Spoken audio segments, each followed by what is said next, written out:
Hello, everyone, and welcome back. This is the Mississippi Trellis Williams podcast, and we're back from a few weeks of a hiatus here, but we are glad that you are joining us. Please be sure to hit that subscribe button to the TSJW Network YouTube channel. Hit that subscribe button right now. We are looking forward to what is ahead here in the upcoming months, and we're hoping to have some more interviews like this. But today, I'm joined by Toby Trowbridge, former Madison County Sheriff. And thank you for joining us. Thank you for having me, Trent. Yep, absolutely. I want to start off by asking you, just tell us about your upbringing, where you're originally from. I know that you're originally from Shreveport, Louisiana is where you were born, but you came to Mississippi when you were very young. That's correct. Born in Shreveport, Louisiana, like you said, in 1953. My father and his partner, Truman Van McCoven, had a used car lot in Shreveport. Right. And in 1956, the Van McCovens and the Trowbridges moved to Monroe, Louisiana, where they obtained the Oldsmobile and Cadillac automobile dealership. So we stayed there until 1959, where the Trowbridge family moved to Jackson, and my father had bought the Oldsmobile dealership here. So I call Jackson my home. I was raised basically in Jackson. I did go back to Monroe for years and years, stay with friends and work there a little bit, and enjoyed my summers on the Bow of the Seard in Monroe, Louisiana, where I learned to water ski and stuff like that. But as a whole, Jackson was my home where I went to school. Yeah, so where was it that you ended up going to school? I was first elementary school was Span Elementary School.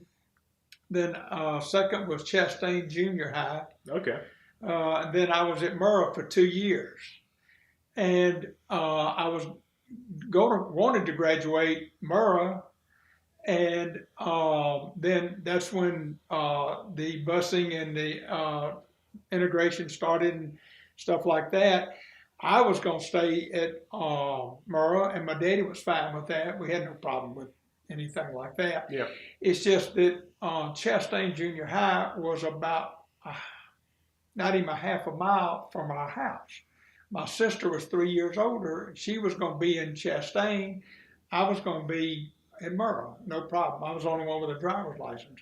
Okay. Well, they were going to bus my sister into town to Bailey, and we were at a junior high half a mile from our house, going to send them 8 or 10 miles into town. Well, at that time, Jackson Prep was being built.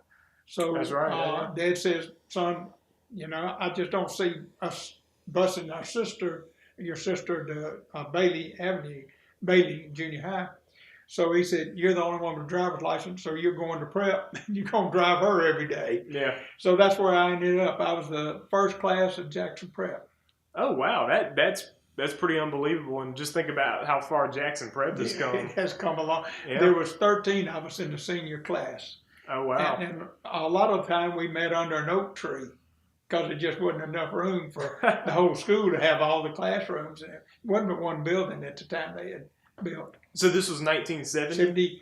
Let's see, this would have been, my first year at prep was 71. Okay, wow. And so did you only spend 1 year there? Mm-hmm. Wow, that's really cool. So just tell us a little bit about your family. I know that you said you had a sister. Talk about your parents and just kind of that growing up.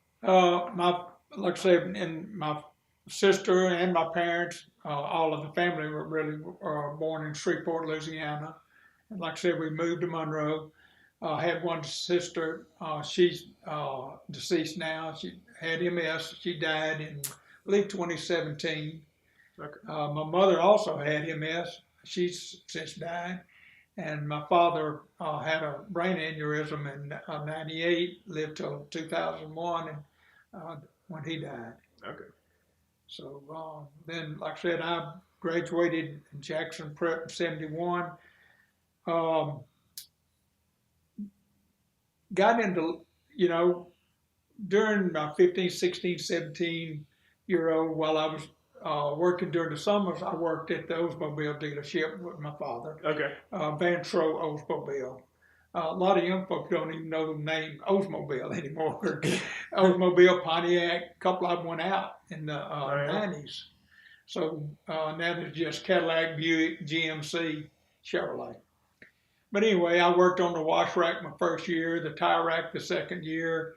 The next year I went into the service department writing service tickets for cars to be repaired. When we moved to Jackson in 1959, we moved next door to a highway patrol investigator. And he was next door. The sheriff of Hinds County was 3 doors down. So I really didn't have a chance but to be around law enforcement all the time. Yeah.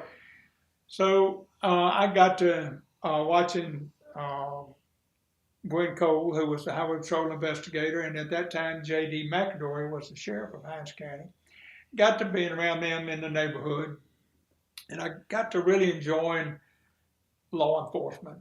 I got to ride with them a lot. I got to see what was going on in law enforcement, how they helped people, and what they could do with it being in law enforcement. Yeah. So I decided that that's one way I wanted to go. My first year, let me see, you have to understand I'm 73 years old now, so we're talking from 71 to 2025. My first summer job after I graduated was, first half of the summer was at the Sheriff's Department, Hinds County Sheriff's Department, the radio room and records and stuff like that. And on the weekends, I would ride with the deputies. The second half of the summer, I went to work with Gwen Cole, who was the highway patrol investigator. He had since retired from the highway patrol and was the assistant chief, appointed assistant chief of the ABC, which was Alcohol Beverage Control Division, state of Mississippi. Now understand, this was in 71. Alcohol was just legalized in 1968 in Mississippi. Wow. So it was like the Wild West in Mississippi as far as bootleg whiskey being brought in from other states. There's a lot of that. Moonshine being made, running wild in Mississippi. Gambling was going on all along the coast and all over and everything. So it really was the Wild West. How long was alcohol illegal in Mississippi? From ever until 1968. Wow. And before then, they had what they called the bootleggers. And especially in Rankin County, it's called the Gold Coast. And they had one road, basically in Rankin County, that all the bootleggers had their little houses or shops or whatever. And if you wanted to buy alcohol, you had to drive up there and go behind a building and buy a fifth or a quart or a pint or whatever you wanted to buy back then, which was brought from other states and everything back then, mainly Tennessee. Yeah. So second half of the summer, Mr. Cole put me to work with ABC, and I went all over the state of Mississippi buying non-tax paid whiskey, illegal whiskey coming out of other places and everything like that. Then after that, I joined the National Guard, was in the 114th Military Police out of Canton. Came back in November, I believe, and went to Hinds, junior college. I think it's Hinds Community College. That's now, right. In police science. Basically, Trellis just fell in love with law enforcement. Law enforcement's a job you have to love. You can't have it as just a 8 to 5 job. It just doesn't work that way. Yeah. And the things that you have to go through and the things you have to learn and the things you have to deal with, you basically have to love it. Nowadays, as things are coming on, a lot of these young people are getting into it just for a job. Yeah. And I'm seeing the love of it go away. They don't want to eat, drink, and sleep. Law enforcement get called out all hours of the night to go help people, lost people, deceased things, Yeah. bad automobile wrecks. They don't. It's just something. They just want to work their 8 hours and go home. Yeah. It doesn't work that way in law enforcement.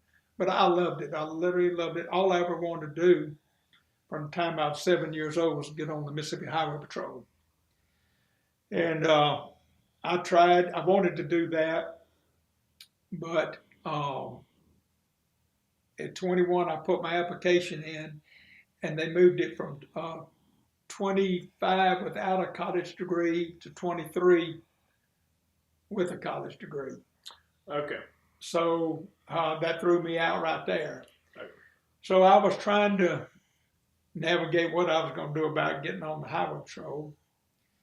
And my father was, like I say, had those mobile dealership here. And I had gone back to work part-time for the Hinds County Sheriff's Department while I was at Hinds Community College in Raymond, working there at nights and weekends for the Sheriff's Department, working for my dad during the day. Yeah. And I was just torn between what I was going to do and everything. So about 78 or 9, I guess, we had a long talk, and of course highway patrol was out of the question. I didn't have a college degree. So I went to work with him, and I kind of cut my work back with the Sheriff's Department, basically just on the weekends. Of course, yeah. It's kind of like some of your nurses on a Friday, Saturday, and Sunday night, you can get 40 hours working in. Yeah. So I called it part-time, but I was working Friday, Saturday, and Sunday. And then trying to work at the car dealership for my father. That went on for years. I got out of law enforcement in the late 70s, just trying to take care of my father in the dealership. And I loved my father. I knew he wanted me to be in the car business. I knew he wanted to leave it to me, but my love was still law enforcement. So yeah. I was trying to honor him and do something I loved. Yeah. But anyway, I got out of law enforcement for a while, and in the maybe mid-'80s, I think, Sheriff McMillan was elected to Hinds County Sheriff. He was 17 years or more Jackson Police Department, which I grew up around him. We used to ride together. Yeah. And he called me and wanted me to come be the training officer over his reserve unit up there. I said, well, I can take care of those mobile dealership now and get back in law enforcement. So I was his lieutenant over his reserve unit when he was a sheriff. And I stayed there from 87 or 88 till 1994, I believe, when the sheriff of Madison County, who was then Jesse Hopkins, called me and wanted me to come to work up there for him and get his reserve unit organized and going. Yeah. So, and I was living in Madison County at the time. So I left Hinds County and went to Madison County and worked there with him and took care of his reserve until 1998. And some things were happening with Madison County, starting to grow. You know, one time there was like 50-something thousand people in Madison County. Oh, wow. Yeah, in the 90s, late 90s. And we were getting along fine. The sheriff and the board of supervisors had kind of gotten crossed on some things about money situation and budget situation. So the sheriff's department was not getting everything they needed to do. Matter of fact, the reserve unit that I was over, we were basically taking on jobs for security, working the golf tournaments and stuff like that, raising money, where we could buy the full-time deputies blue lights, raincoats, flashlights that didn't even have. They were having to buy their own guns at the time. Oh. Yeah, so I mean, Madison County was really rural back in the 70s and 80s. Yeah. It didn't start looking like this till really, I'd say 2000 when Nissan came on board. Yeah. But anyway, 98, my phone started ringing and wanted me to run for sheriff. Well, I had no aspirations of wanting to be a politician, be in law enforcement as a politician. Yeah. All I wanted to do was be on the highway patrol. But all that said, I knew law enforcement. I knew budgeting from being in the automobile business for years. I'd gone also to Oglethorpe College in Atlanta, Georgia, General Motors College over there. So I was well versed in both of them. I could do, take care of the sheriff's department and law enforcement. So in '99, I decided to run for sheriff, and the election was going to be in 2000. So in '99, I started walking all of Madison County asking for people's vote. And I was blessed to get 76% of the vote in Madison County. Oh, wow, yeah. And become sheriff of Madison County in 2000. Yeah. Where I stayed until 2012. And you asked about my walk with the Lord. My walk with the Lord really did not really take hold of me, I guess, until after my mom and daddy had died. And my sister and I were trying to get some things straightened out with the will and everything. And we were discussing things, and everything was going fine and everything. But it just, of course, I was also sheriff. Daddy died in 2001. I was trying to take care of, by then, 88,000 people in Madison County, take care of my mother who had MS, take care of my sister who had MS. And it just got more than it was just tough. Yeah. And I never forget my wife, we were sitting there at the counter eating one day, and we were talking about mom and daddy and Beth, my sister. And she said, "Hey, Toby, you hadn't even had time to breathe or worry about your, grieve over your mom and daddy's death, have you?" I said, "No." And then it hit me that there was more to life than law enforcement, car business, and everything else. Yeah. So, and I was going to church. I just wasn't a regular attendee growing up. Like I said, my mother had MS. My father was gone a lot because by that time he had the dealership in Monroe here in Jackson. He had also acquired dealership in Memphis, Tennessee, and Winston-Salem, North Carolina. So he was gone a lot. I'm sure you had to work Sundays a lot as well, right? Oh, I did. Yeah. No, that's when I had to work. Yeah. Newest kid on the block and trying to work on weekends and work for the dealership on him during the weekdays. So I don't know, Trellis, it just hit me like a ton of bricks when she said you hadn't had time to grieve that I wasn't going anywhere with my walk. Yeah. Thanks to my wife, she got me involved in church. My friends used to tease me about, Jenny said, every time the doors are open, Jenny's at church. I said, yeah, she is. I don't know what that's all about, but now I do know. Yeah.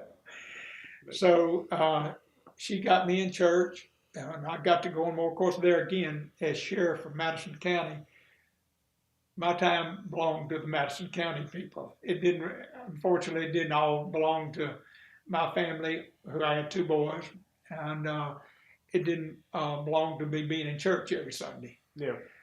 So I got along with it and struggled with it, trying to get through when I couldn't go to church and stuff like that. But I got through it, and I retired in 2012 and joined the Baptist Church here in Madison, and got to go in church regularly. and grew, and church in Madison County was a big church. I'd always gone to small churches. Yeah. And it was just a little too big for us. So we found this church, and I have really enjoyed being here. It's been a godsend to me to come here and know everybody and be able to call everybody by name. That's right. It's a nice intimate community here at Grace Bible Church. It is. Grace has been a godsend to me and to my wife. She has really enjoyed it. The close relationship with the ladies here. Yeah. So anyway, to move on down there in my life, my father sold the dealership in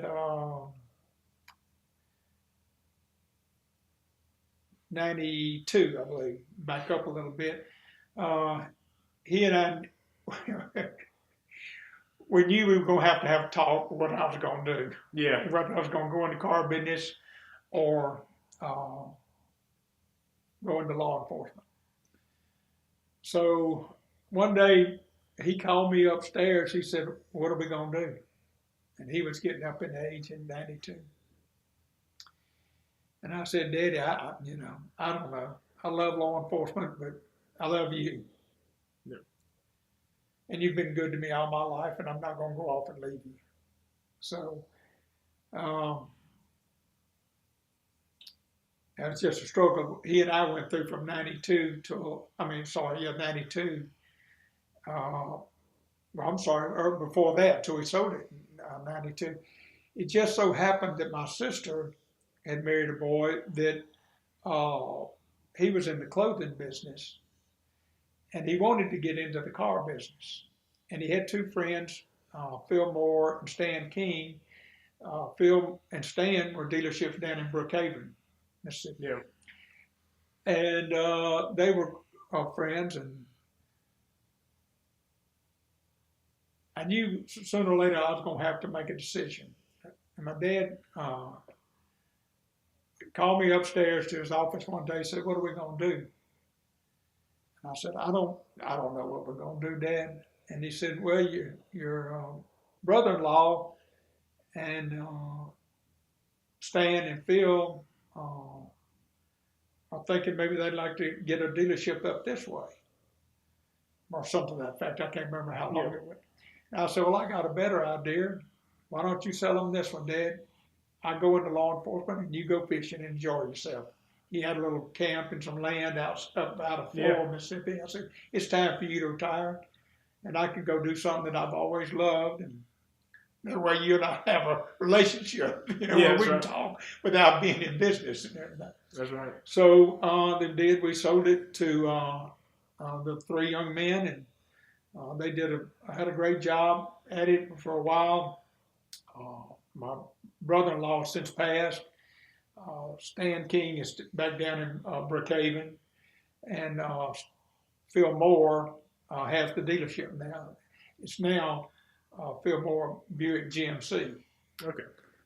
And he's doing a great job with it. So it worked out great. My father got to retire. He wasn't going to retire as long as I was there. It was really going to be his dealership. Yeah. If you understand a father relation, they were always going to be around, and that was fine. I learned a lot from my father, but it worked out. I got to go in law enforcement. He got to go fishing, and that's where we stood. Yeah. Well, I want to dive in a little bit to you, because you mentioned your wife, you mentioned your two boys. I want you to kind of talk about that. How did you meet her, and then how the development of your family? I was living in Jackson here in an apartment, and saw this beautiful young girl living in an apartment across the street, and I finally got to meet her. We dated for a while and got married and moved to Lake Cavalier. And how old were you at this point? Oh, going back, let's see, in my 30s. Okay. Yeah. And shortly after that, we had a son, Toby the third, and then 3 years after that, we had another son, Cole. Okay. And so you're a junior. So you're well, I'm really would be the third, but I am junior now. My father was a junior. My father's father nicked a mole while he was shaving and died of blood poisoning 2 weeks before my father was born. Oh, wow. So, yeah, so my father never had a father. So down the road, he took senior, Toby Trowbridge Sr. When I was born, he gave me junior, and I gave my son the third, and now he's got a 24, 23, or 24-year-old son, the fourth, that's going into law school at LSU. Okay, awesome. Yeah. Awesome. Yeah, well, that's great. So, and then I did want to get back into talking about your career in law enforcement, okay. Being the sheriff from 2000 to 2012. I know that had to be, that's a high pressure position because you're talking about you're the sheriff, so you're, just responsible for a lot. But then there's also, just like you mentioned, the politician side to it. So now you're running for office as opposed to just, law enforcement. Just law enforcement. So just kind of talk about that a little bit, because I know that it had to be rewarding, but at the same time, it had to be pretty tough. Like I say, I never wanted to be in politics. Didn't like politics. Yeah.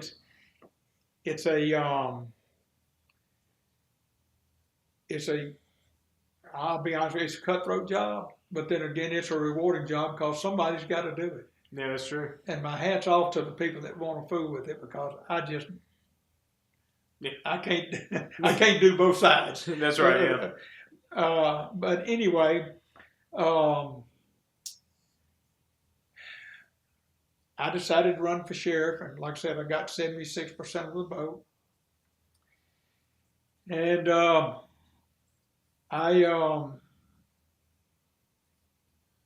having a background in law enforcement and coming from a strong business sense, because I'd gone to General Motors College and Hines Junior College also, and one semester at Mississippi State.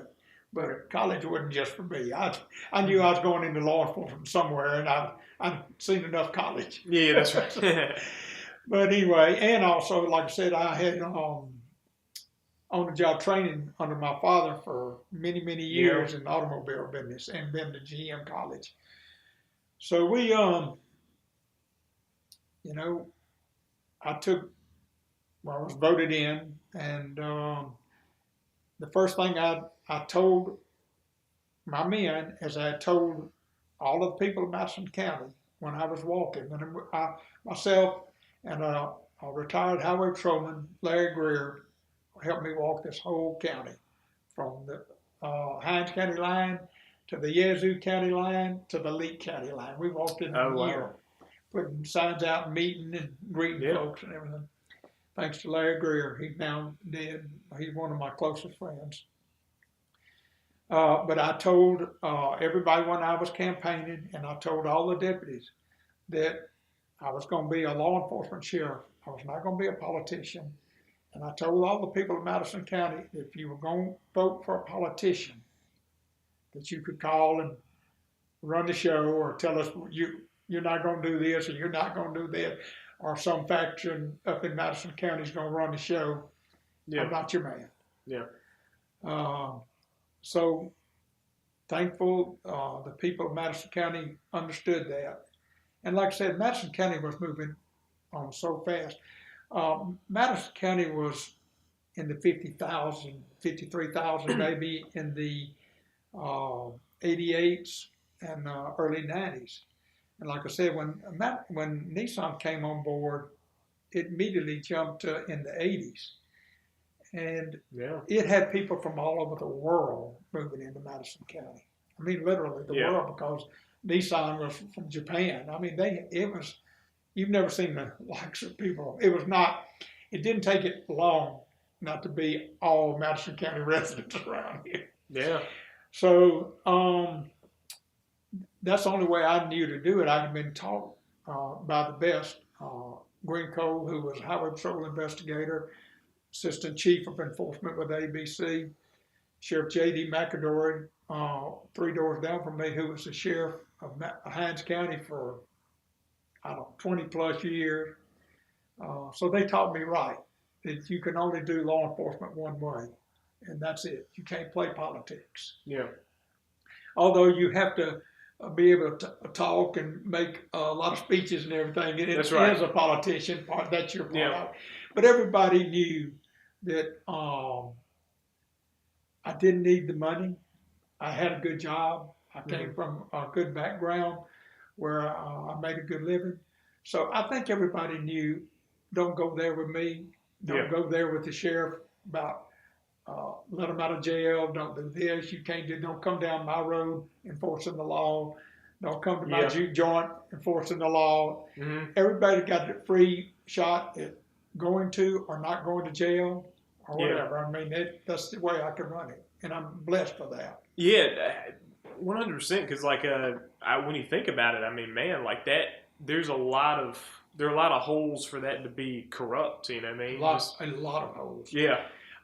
As a matter of fact, the years that I spent with ABC, interning with them, you'd be surprised at the number of sheriffs that were on the take with moonshine and non-tax paid whiskey. They were being bootlegged into their county. And I don't mind telling you, it was an eye-opener. I was a young boy. Yeah. 18 years old. I thought all lawmen were 10 foot and bulletproof. Yeah. I didn't realize back then that some lawmen were taking kickback so their juke joints could operate in the county. Yeah. I don't know. You're probably too young. Trellis, the first Walking Tall that ever came out. I don't know if you ever saw that movie. It was a life of Buford Pusler, who was a sheriff up in Tennessee during the same time when whiskey was being legalized. Oh, wow. And they tried to kill him numerous times. They did kill his wife. But back in those times, that was the days the sheriff was, you either were the sheriff or you were owned by the factions in the county. Yeah. I'm sorry to say, but that's the way it was. And that was not going to happen under my reign, and everybody knew it. Yeah. And that's good. That's good for sure. So I know that so I looked you up, just to kind of know a little bit more about, your time. So I know that when you did retire, you said to everybody that you were praying for the people that were in law enforcement at that time, and I'm sure you feel the same way now, just because of like just the atmosphere, across the country, probably locally as well, but across the country, just about law enforcement in general. And so, just kind of talk about you getting out of it and just kind of how that was. Well, I retired in 2012. There was a few reasons I retired. I still had good years left. One of the things was I lived on 80 acres. Both of my boys, nobody told me both my boys were going to grow up, get married, and leave home, leave me with 80 acres to take care of. That's right. So I was trying to bush hog, clip pastures at 3, 4, 5 o'clock in the morning with a radio in the tractor. So I could take care of the men, listen to them, and get my cutting done before I went to work in the morning. And they finally just got to where it just got hard to try to keep 80 acres up and run a sheriff's department, although I was going 24/7 with it. But Trellis, I'll tell you what really, I saw the handwriting on the wall, and nothing against any of these fine men that are out here now. I mean that at the bottom of my heart. But things started changing in the early 2000s. It wasn't a love to the men and women that went in law enforcement anymore. It was more of a job. Yeah. They either didn't have a college degree or they were going to try to make something out of it, like, I don't really have to work. All I have to do is answer my radios, stuff like that. Yeah. Well, I didn't allow my men to do that. They all love law enforcement. I never sent them on a raid or anywhere that I didn't go with them myself. I had a pillow speaker that stayed under my pillow while I slept. Oh, wow. Yeah, and I was tuned to where the tone of the voice or a call, I would wake up and I knew that something was wrong. Yeah. And I got up and went. If they were in a pursuit, I got up and went. If they were on a call with a hostage situation, whatever, of course, they all knew that I was supposed to be notified anyway, but I beat them to the punch every time. But in 12, it just got to become a different situation. And I said, this is not where I want to be. And I'll tell this story. I don't know how much time you got. One of the reasons was a lot of the boys and men and women, they only wanted the best shift. Yeah. You can't start out on the day shift. Mm-hmm. And I got 65 guys that had been on the midnight and evening shift trying to get to the day shift after 15 years or something like that. Yeah. A lot of them just were not in tune to having to work your way up. Yeah. So that was one thing, and it just wasn't how I was raised in law enforcement. Yeah. Some of the wives had even come up there to see my chief deputy and wanted to know why he couldn't get off the midnight shift and go to the day shift, or why he wasn't getting paid more. Mm-hmm. They knew and like he told them, they both knew what the time was and the money was when they hired him. So yeah, I said, I'm not going to run what my love of law enforcement for some of these young kids out here that wanted just a job. Yeah. And it was getting to where, come hunting and fishing and hunting season, mm-hmm. It was hard to keep a full shift at times. I bet. I mean, and you talk about, you're talking about having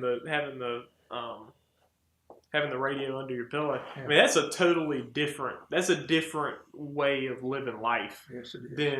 than any of the rest of us. Because I mean, if you're talking about, if I take myself, I'm not sitting here thinking about what the the hardest situations in the counties, what's happening. You know what I mean? I live my life. You know what I mean? So like, it's a totally different way of doing it. So it's great to have people that are willing to do that. And but also you were talking about having the 80 acres. Have to let the viewers know that we kept trying to get this interview here because man, you were putting in that work out there on that land.